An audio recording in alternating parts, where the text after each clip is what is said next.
Sandhagen versus Batista. BSD versus Paddy Pimblett. July 11th, International Fight Week in the main event. Max Holloway versus Conor McGregor. Welcome MMA fans to what might just be the most explosive turning point in modern combat sports history. Today we are breaking down a monumental announcement that has sent shockwaves through the entire sporting world, redefining the landscape of the Ultimate Fighting Championship, UFC. When the news broke that UFC President Dana White officially greenlit a showdown between the legendary Conor the Notorious McGregor and Liverpool's own Paddy the Baddy Pimblett, the combat sports community collectively held its breath.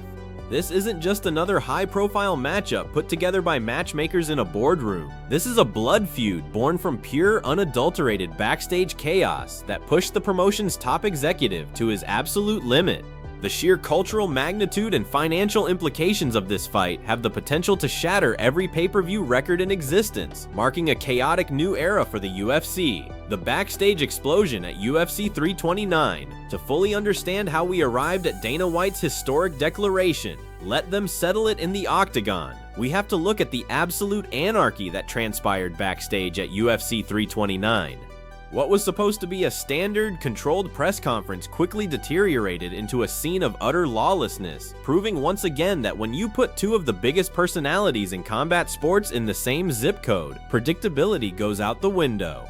According to multiple eyewitness reports, credentialed media members, and leaked accounts from promotional staff, the tension had been simmering throughout the afternoon. Conor McGregor, appearing as a guest of honor and promotion for his upcoming business ventures, crossed paths with Paddy Pimblett in a restricted backstage hallway. What began as intense staring and muttered insults quickly escalated when Pimblett reportedly took a direct swipe at McGregor's recent Octagon record and his overall legacy in the sport. Come one, and the trigger point.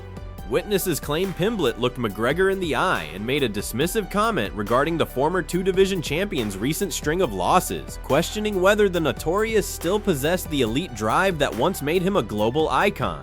Of course, he decided to fight Mike Perry. Probably thought he was going to beat Mike Perry. Probably thought then he'd be able to go to the UFC and maybe get an even bigger deal. But that all by Nate Diaz, right? That fight against Conor McGregor, unless they fight outside of the UFC, I don't think that one is ever going to happen. But that doesn't matter, because he ain't the opponent. Max Holloway is, and of course it's going down in the T-Mobile Arena. And this is happening on July 11th, For a man who built his entire empire on unmatched confidence and historical dominance, this was the ultimate disrespect. The reaction was instantaneous. The scurry McGregor lunged forward, throwing aside his immediate entourage. Backstage. Pimblett stood his ground, refusing to back down from the sport's biggest superstar. Backstage. Far a failure of protocol. Standard event security was instantly overwhelmed by the sheer size and aggression of both fighters' camps. In addition, Dana White loses control. What truly sets this incident apart from typical pre-fight hype is the genuine panic and fury of UFC President Dana White. Known for handling high-stress situations with a level head, sources say White completely lost his composure as he was caught directly in the crossfire. It was absolute bedlam, reported an anonymous backstage coordinator. Dana was screaming at the top of his lungs for more security. He had to physically insert himself into the gap between the two entourages because people were genuinely afraid someone was going to get seriously hurt before making it to a sanctioned cage. The anu sanctioned cage. Media members, recognizing history unfolding in real time, rushed to capture whatever audio and video footage they could before UFC officials locked down the corridor. Threats were hurled with venomous intent, and it took nearly 10 minutes of intense physical separation to restore a fragile peace to the venue. Analyzing the combatants, two eras, one throne. This matchup represents far more than a grudge match. It is a fascinating cross-generational collision between the undisputed king of pay-per-view and the young charismatic lion trying to claim the throne. Conor McGregor, a legacy under siege. Conor McGregor doesn't need to fight for money, titles, or fame. He has achieved them all at a scale never before seen in mixed martial arts. If you're coming back, lads, let's do it. Wembley, go fast. I'm up to you as well.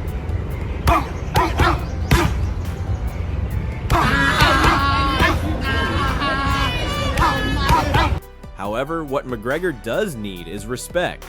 The narrative surrounding his career in recent years has focused heavily on his lack of activity and setbacks against elite competition. For Conor, Paddy Pimblett represents an annoying echo of his younger self, loud, beloved by a passionate European fan base, and utterly fearless on the microphone. By stepping into the Octagon with Pimblett, McGregor is attempting to silence the doubters once and for all, proving that the original architect of the modern UFC era cannot be replaced or overshadowed by a new wave of talent. Paddy Pimblett, the golden opportunity. On the other side of the cage stands Paddy the Baddy. Since signing with the UFC, the Liverpool native has carried a massive target on his back due to his rapid rise and polarizing persona. Critics have often questioned whether his skills inside the cage match his immense popularity outside of it. By provoking McGregor and securing this fight, Pimblett has captured the ultimate lottery ticket in combat sports. A victory over Conor McGregor instantly catapults Pimblett from a popular contender into a global mainstream icon. It is the shortcut to immortality, and Paddy has shown he is more than willing to gamble his career to achieve it.